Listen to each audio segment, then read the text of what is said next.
सर्वांना श्री स्वामी समर्थ. हॅलो, मी वैशाली. सकाळी उठले, आवरलं आणि म्हटलं जेवढी शक्य होतील तेवढे देवदर्शन करायचे आणि मंदिरं फिरायचे.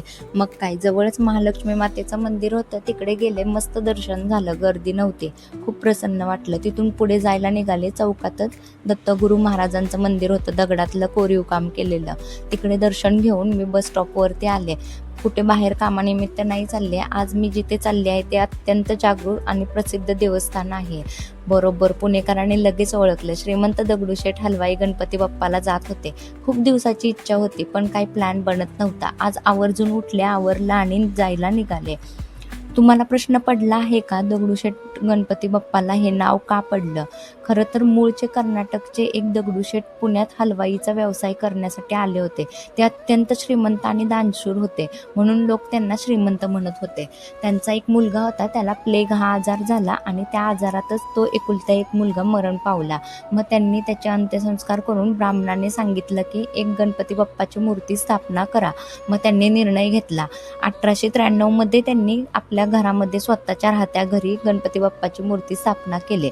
परंतु लोक हळूहळू त्या गणपती बाप्पाला सार्वजनिक गणेशोत्सव केंद्र म्हणून ओळखू लागले.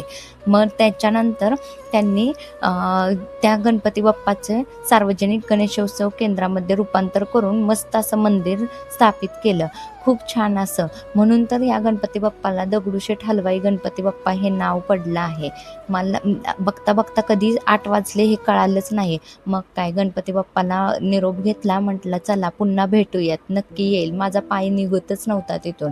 गणपती बाप्पाला नमस्कार केला आणि हळूहळू गाड्यांची गर्दी वाढतच होती. पुढे येता क्षणी मला लक्षात आले, एक दत्तगुरू महाराजांचं मंदिर पण आहे इथे म्हणून. मग काय, मंडईचा रोड थेट पकडला आणि चालत गेले. तिथे दत्तगुरू महाराजांच्या मंदिरात जाऊन खूप छान दर्शन झालं. मंदिरात गर्दी नव्हती, त्यामुळे जरा बसले, नामस्मरण केलं. तिथून बाहेर पडले. फुलांचे आणि हारांचे दुकानं ओपन झाली होती. तुळशीबागेत जावं म्हटलं, पण तुळशीबागेत काय अजून दुकानं ओपन होत नव्हते. हळूहळू दुकानं ओपन व्हायला लागली होती. ही ओसाड पडलेली आहे, ते आपलीच तुळशीबाग आहे बरं का. पण अशी तुळशीबाग बघायची सवयच नाही, धक्काबुक्की देत बाहेर ढकलत यायची सवय आहे. इथे बघा किती छान कानातले आहे, पॅकेजिंग बघा, प्राईस पण तशीच लावली होती, म्हणून ठेवलं आणि निघाले.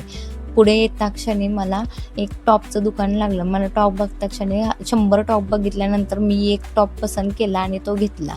तो घेऊन म्हटलं आता खूप वेळ झाला, भूक पण खूप लागले होते, पण म्हटलं आता थेट बस पकडायची आणि रूमवरती जायचं.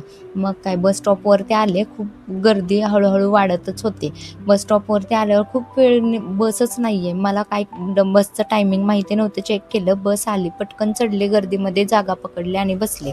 खाऊगल्लीमध्ये आले आणि पहिला नाश्ता करून घेतला आणि स्वामींच्या मठात आले आणि मस्त दर्शन घेतलं, नामस्मरण केलं. कसा वाटला ब्लॉग? लाईक, शेअर, सबस्क्राईब करायला